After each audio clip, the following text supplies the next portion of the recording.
love you. I know. Harrison, you're too good for her. Oh yeah, Sonic! He can really move! Sonic! You!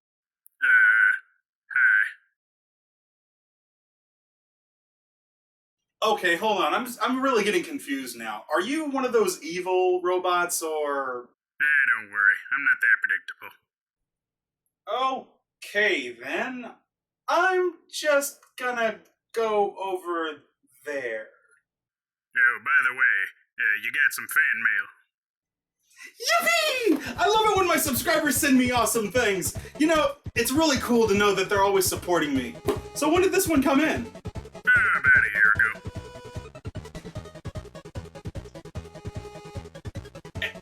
And you're just now telling me this? Hey, sorry. I didn't care then. Okay, you know what? Fine, whatever. So, what's up with the Star Wars movie? Oh, I just thought I'd encourage you to do a Star Wars review. Maybe something on Nintendo? Oh, come on, Rob. You of all people know that I don't have any Star Wars games on the NES. You do now. Okay, fine. You win. I always win.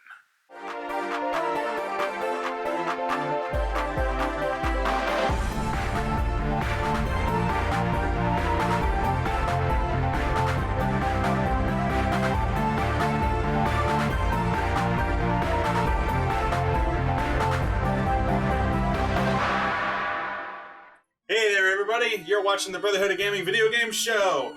I'm your host with the most, William Morris, and today we're going to review for you The Empire Strikes Back on the Nintendo Entertainment System by JVC. Funny thing is, I mentioned earlier that I didn't own any Star Wars games on the Nintendo Entertainment System. The reason pretty much being because I didn't know Star Wars games even existed on the 8-bit machine. Literally until I got this one in the mail. I mean, sure, I knew they existed on the Atari 2600. Due to the times, it was a good idea to capitalize on the market with games that were available. But by the time the NES came out, I guess you can say I was too caught up on games like Zelda, Mario, Mega Man, and so on to really look for the Star Wars related ones.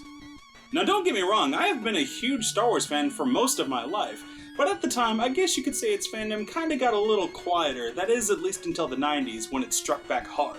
The original movies were being put back in theaters with new enhancements that everyone hated. A new series of movies was being put into production, and of course the video games were becoming more and more plentiful. And I really didn't get started until the Super Star Wars trilogy came into play. But all of that aside. So now, let's go back on the old 8-bit console and see just what I missed out on.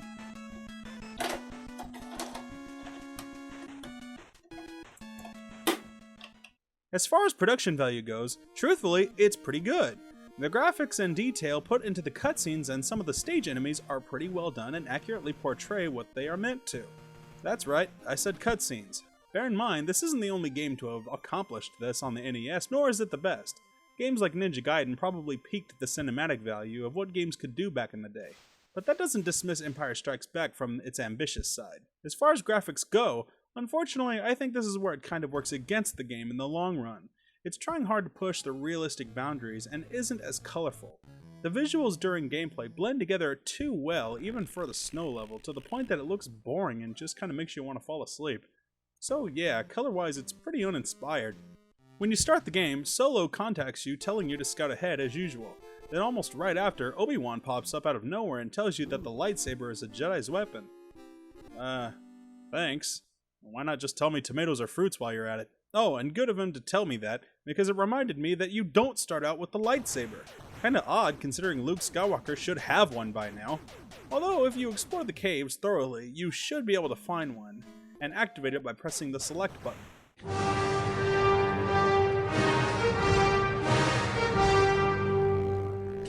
Are you kidding me? Why is Luke Skywalker's lightsaber red? Was blue too much to ask for? I mean, come on, they had been doing so well for the consistency up until this point, making everything look accurate. One of the most important things in all of Star Wars, and they got that wrong? Okay, that's just not right. It's not like blue was outside of their palette. I mean, it's only all around me. Anyway, after playing the game for a while, I feel that Empire Strikes Back borrows a lot of elements from other games. Which isn't a bad thing. I mean, hey, if you're going to imitate something, it might as well be something good. The overworld layouts are similar to Metroid. While the game doesn't have transitional areas, it does appear as a big maze with multiple routes that could lead anywhere. Sometimes to some forced power-ups, sometimes to dead ends, and sometimes to just your death. Ultimately, you just need to use trial and error to find the right path. Now that might already sound annoying, but it actually gets worse. The controls aren't the worst I've played, but they don't lend themselves to aid the problem much. Jumping is really stiff, and there's a half a second delay before Luke makes the leap, which could be fatal. Depending on how long you hold the jump button could determine how far he goes too. Just tapping it will make him hop forward, but with no momentum, you may end up failing the jumps more than accomplishing them.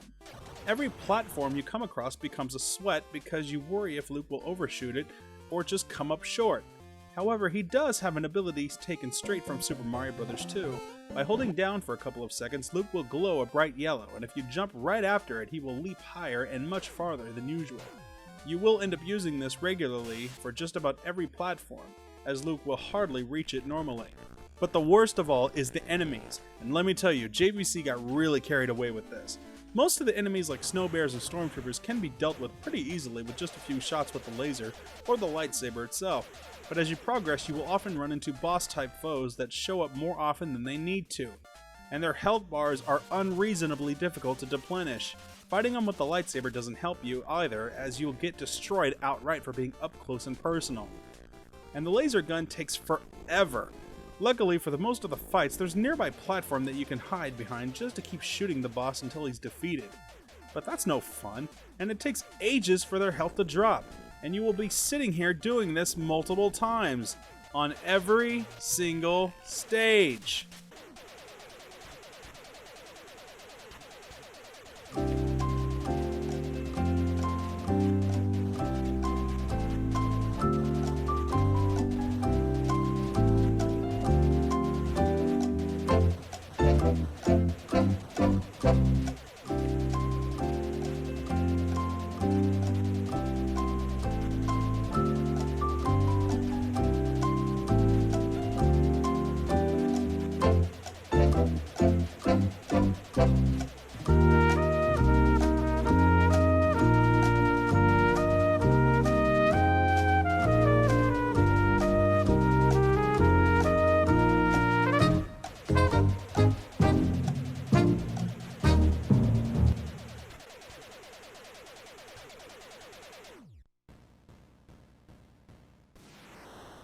All of that you just saw right there was all done in real time. I did not edit a single thing of that. You know, and it's by mere fortune that I keep finding these random pockets of areas that I'm just out of the enemy's reach, allowing me to sit there just so I can keep ramming the button and wailing on it until it finally dies. And the fact that you're expected to do this not once, but 3 or more times per stage is absolutely freaking ridiculous. You're gonna kill your thumb far faster than you ever would any of these bosses without a turbo controller. You know what? By the end of this, your hand is gonna be just like Luke Skywalker's after the movie that this game is based off of.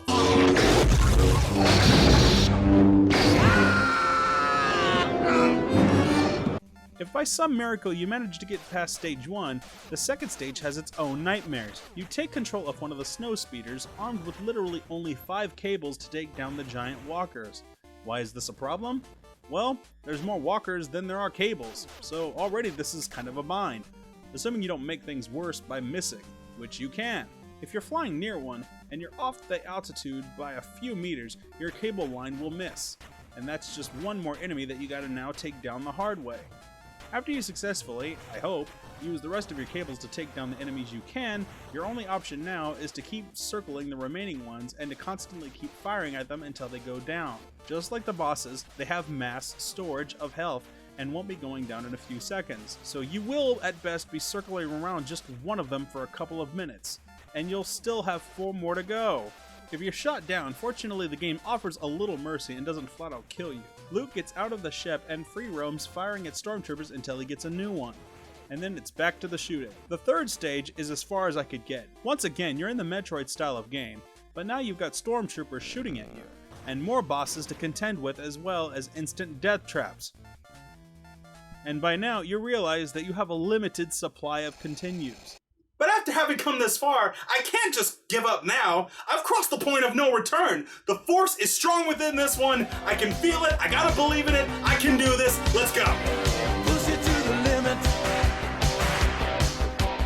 Walk along the razor's edge. But don't look down, just keep your head or you'll be finished.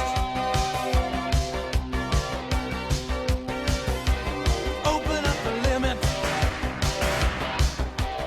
Past the point of no return. Reach the top, but still you gotta learn how to keep it.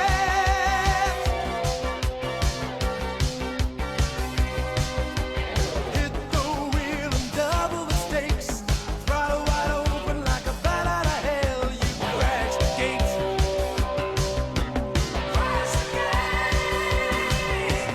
Going for the back of beyond. Nothing gonna stop you. There's nothing that strong. So close now, you're nearly at the brink. So push it. Ooh, yeah.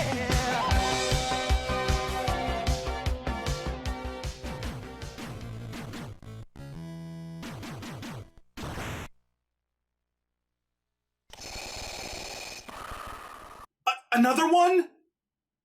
They put another one right after the first. Are you mad? And now I've got to start all over?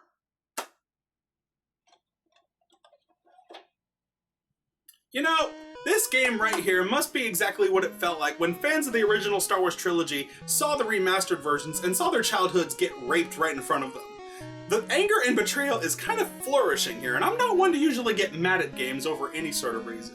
But this could have had a lot of potential as an underrated gem, but no, unfortunately it's plagued by too many boss enemies that have far too much health, mazes that take far too long to navigate while you have to do it without dying, mind you, because of limited continues, and 3, an unreasonable challenge to be met. The fact that you need a turbo controller along with the Game Genie just to stand a chance is unreasonably difficult and just unbelievable to handle.